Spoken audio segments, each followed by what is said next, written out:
Audio leaks का आना, और ये कितना ज़्यादा कंसर्निंग है पाकिस्तान के लिए। लेकिन दूसरा अहम एंगल वो ये है कि वज़ीर आज़म जो कि चीफ एग्जीक्यूटिव होता है मुल्क का, और वज़ीर आज़म का प्रिंसिपल सेक्रेटरी वो टॉप का ब्यूरोक्रेट होता है, दोनों की एक ऐसी ऑडियो लीक सामने आती है जिसमें एक साजिशी बयानिया मुल्क के खिलाफ साजिश नजर आती है। तो ये इस साजिश की ग्रेविटी कितनी हो सकती है? जी शुक्रिया आबिदा। ये पहले तो आई थिंक वजारत से कल प्राइम मिनिस्टर ने अपना एक मौक़िफ़ सबके सामने पेश किया कि ये इस तरह का लीक होना प्राइम मिनिस्टर हाउस से जहाँ हर किस्म की मुल्क की सलामती के लिए हसास हो सकती है, कोई भी बात हो, उस तरह इस तरह लीक होना एक सिक्योरिटी ब्रीच है और इसकी तहकीकात फौरी तौर पे आला सतह पे हो रही है, होनी चाहिए। और उसने उसको कवर अप करने की कोशिश की नहीं, ये नहीं किया कि ये बस ऐसी ऊंची बात। तो ये है कि जो इस प्राइम मिनिस्टर हाउस से निकली है वो तो शफाफ सामने आ गई हैं बातें, बल्कि मुल्क के मफाद में ही सारी बातें आ रही हैं, रूटीन में जो बातें होती हैं वही सामने आ रही हैं। इस वक्त जो मैं कैबिनेट से निकली हूँ तो मैंने सुना है कि ये बहुत बड़ी साजिश बेनकाब हुई है आपके इस नए ऑडियो लीक से, जो पिछले प्राइम मिनिस्टर साबिक के हवाले से, कि उन्होंने इतनी बड़ी बात कर डाली उनके और उनके पीएस ने तो पीएम ने कि ये हम इसको खेले लेकर एक और इसको बढ़ा चढ़ा कर इस तरह इसको खेलें और ये मुल्क के साथ खिलवाड़ कर रहे हैं। जी इसके बहुत संगीन असरात हुए भी और आज तक हम पैचअप कर रहे हैं, लेकिन ये तो इतना बड़ा इंकशाफ है और इतनी बड़ी मुल्क के खिलाफ साजिश बेनकाब हुई है कि इनके तो पैर हिल जाने चाहिए। इन्होंने अपने जाती मफाद के लिए, ये बात हम पहले कहते थे, लेकिन इस तरह का ठोस हमारे सामने ये शवाहिद नहीं थे जी, जो अभी भी मैं सुन के मेरा दिल हिल गया सुन के कि कोई प्राइम मिनिस्टर जो ओथ लेके आता है, मिनिस्टर हो, प्राइम मिनिस्टर हो, फेडरल सेक्रेटरी हो, हम सारे ओथ लेके आते हैं जी कि मुल्क की खिदमत करेंगे सिद्के दिल कर और दिल से, और इसमें शायबा नहीं हो सकता कि हम अगर मुल्क के खिलाफ कोई साजिश हो रही, हमारा काम है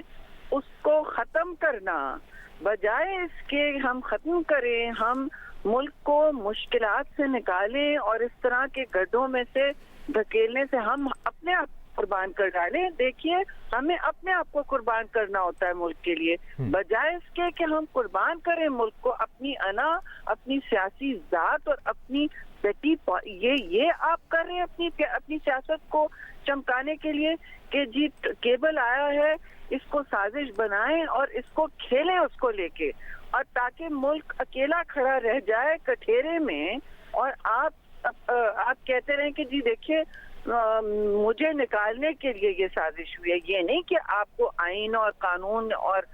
लोगों ने, अवाम ने रिजेक्ट किया, ये बात नहीं कर सुनना चाहते। आप कहना चाहते हैं एक बयानिया चमकाने के लिए, एक लोगों को गुमराह करने के लिए, भड़काने के लिए, मुकम्मल झूठ की बुनियाद पर आप मुल्क को इस वक्त उन्होंने चूल्हे में झोंकने की साजिश क्या बल्कि उसको आगे बढ़ाया कि पाकिस्तान तन्हा रह जाए खारजी उमूर में, और जो आपके सामने उसके इक़्तिसादी और खारजी असरात हैं, उसकी मुश्किल इम्पैक्ट जो इस वक्त हैं, उसके असरात हमारे पर आज तक हैं, जो कर्जे हैं, जो रवैये हैं। हम अभी वापस आए न्यूयॉर्क के, टूटे फूटे हर राब्ते को फॉरेन मिनिस्टर, मतलब उनके पैर नहीं रुक रहे जमीन पे, वो हर मीटिंग में सांस लिए बगैर पहुंच रहे हैं ताकि पाकिस्तान के रवाबित बहाल हो, पाकिस्तान की इकोनॉमिक स्टैंडिंग बहाल हो। प्राइम मिनिस्टर कोशा है, मतलब कोई सो नहीं रहा है कि हम किसी तरह मुल्क को बचा लें इस दलदल से जिसमें इन्होंने धकेलने की एक्टिव कोशिश की है। ये मुझे यकीन नहीं आ रहा है कि जिस एक्टिव कोशिश की गई है कि खेला जाए, ये मुल्क के साथ इनमें खिलवाड़ करके ये क्या जवाब देंगे कौम और मुल्क को। मुझे तो शौक है कि ये खड़े होते हैं कैसे अपने आप को बाज़मीर लोग किस तरह कहते हैं,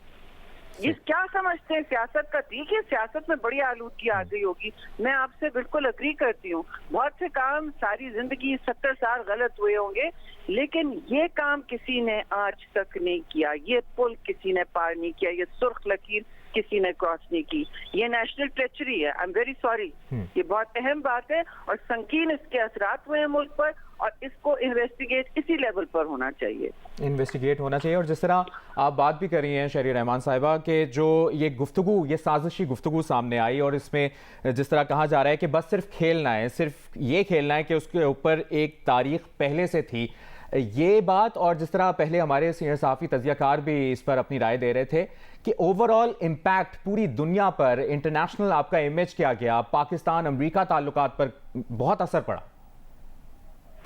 जी बहुत बुरा असर पड़ा है। आप सबके सामने हमारी जो इस वक्त हाल में सूरत हाल है वो आपके सामने है, और जो माजी अभी गुजरा है वो भी उस किस्म के जो काले घाव में फेंका गया, खासतौर से अमेरिका पाकिस्तान ताल्लुकात। अमेरिका बहुत बड़ा तिजारती पार्टनर है पाकिस्तान का, हमारा एक अस्करी पार्टनर रह चुका है। हर सतह पे पाकिस्तान के साथ उन्होंने हम रवाबित रखे हैं। मुश्किल हालात में हमने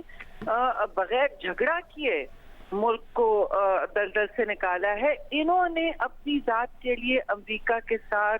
ओपन झगड़ा पाला कि अमेरिका ने अपने दफ्तरों में बंद कमरों में साजिश की है। इमरान खान, वाह वाह, उनके लिए इतना अहम है, इतना बड़ा हवा है इमरान खान कि अमेरिका ने साजिश करके उसे हटाया।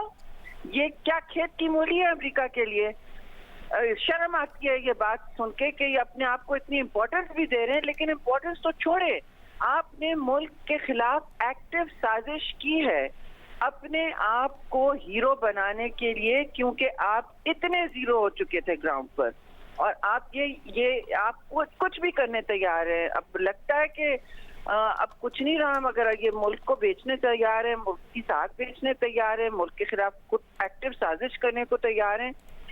तो ये बात अब यहाँ रुकनी नहीं चाहिए। मैं समझती हूँ कि ये मुजरिम है पाकिस्तान के, और ये बात दूर तक अब जाए, ये इन्वेस्टिगेशन हो और इनकी जवाबदेही हो कि इन्होंने मुल्क और कौम को किस तरह ढकेला दलदल में, और अपनी साथ के लिए आपको, अपने आप को और अमेरिका जैसे मुल्क को, जो वैसे ही मुश्किलात में आपके साथ कभी होता है कभी नहीं होता है। आपका काम है खारजी उमूर पे पाकिस्तान आइसोलेट ना हो, पाकिस्तान हर दोस्त को राजी रखे। मतलब उनको सबको पता है अमेरिका और चीन की एक है आजकल चपखलिश है, ताइवान हो कहीं भी हो, लेकिन इंटरनेशनल डिप्लोमेसी का काम ही नहीं होता है कि आप मैनेज करें अपने रवाबित, आप अपने ताल्लुकात को ऐसी नहज पे रखें कि आप पर इसका साया ना पड़े। साया छोड़ें, इन्होंने तो ऐसा किया है कि वो साया तो उन्होंने ऐसा किया कि बस सारा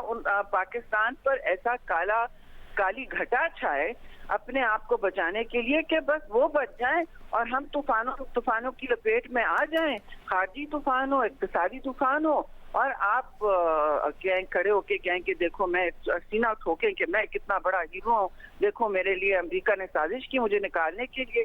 वो टेलीग्राम तो सामने लेके आए, अब तो इनके पास कोई बचने की जगह नहीं होगी। ये इन्होंने अपने आप को जिस बंद गली में रख लिया है ना, मुझे तो शौक होता है जब नौजवान नस्ल इनकी अजीब गुमराह कुन बातों में आ जाती है। मैं तो कहती हूँ सब अब अच्छी तरह सुन लें, इनको पहचान लें कि इन्होंने क्या किया है अपनी साख बचाने के लिए, जो पाकिस्तान की तारीख में किसी ने नहीं किया। अच्छा शहरी रहमान साहिबा, एक बड़ी अहम चीज़ इसी गुफ्तगू में हम देखते हैं वो आज़म खान की गुफ्तगू है कि जिस तरह से वो प्लान बना के दे रहे हैं या वो जिस तरह से हिकमत अमली एक बना के दे रहे हैं, इसमें तो कोई शक व शुबा नहीं है कि मशवरा ऐसा ही दिया जाता है जैसा अगला बंदा आउटकम चाह रहा हो। लेकिन आज़म खान की गुफ्तगू वो तो बिल्कुल एक सियासी खेल का वो हिस्सा लग रहे हैं। ये तो अपने प्रोफेशन से भी बदयानती वाली बात है। मैंने तो सुना नहीं है बेटा, मैं सीधा कैबिनेट से, हमारी ब्यूरोक्रेसी तो बिल्कुल न्यूट्रल ही होती है, उनका काम है। अभी आप पूछें किसी में पीएमओ से, वो कहेंगे जी सियासत में हमें वो कहेंगे भी हम इस वक्त रियासती अमूर की बात कर लें, हमें लॉन्ग टर्म इंटरेस्ट की बात कर लें। ये तो एक अजीब मुल्क के साथ पीएम हाउस में गढ़ बना हुआ था कि मुल्क के साथ सुबह शाम खिलवाड़ हो, हम जो चाहे कर लें। और अगर उनकी ब्यूरोक्रेसी की ट्रेनिंग ऐसी हो गई थी तो मुझे अफसोस है कि ये उनसे मैसेज मिलता है जी आप अगर मेरा सेक्रेटरी मुझे फेडरल सेक्रेटरी बाइज्जत होता है, वो पढ़ लिख के आता है, एग्जाम पास करके बड़े पुल सिरात क्रॉस करके आता है, जिस तरह हम मुश्किलात से गुजर के, वो कहता है कि जी मैडम ये मैं एडवाइस कर रहा हूँ, ये बेहतर नहीं होगा मुल्क के लिए, मैं फौरन लबैक करूंगी उसकी एडवाइस पर। हमने करना, वो यही करते हैं, लेकिन इनके यहाँ माहौल ऐसा बनाया गया है, मुझे लगता है कि उन्हीं लोगों को सामने लाया जाता है, उन्हीं लोगों को प्रिविलेज किया जाता है और आला दफातर में रखा जाता है। तो इस किस्म का मुल्क को, प्राइम मिनिस्टर हाउस को तो सर्कस बनाया हुआ था इन्होंने, लगता है ये तो तमाशा दिखाने वाले, ये तो टिकट बेचने वाला माहौल हो गया। इन्होंने सर्कस बनाया हुआ है कि जी हम इसमें आग लगाएं, इसमें इधर तीली लगाएं, जलती पर तेल डालें, पाकिस्तान जाए कूड़े में। हो तो यही रहा है, आपकी बातों से तो मुझे ये लग रहा है, मुझे सख्त शौक हुआ है।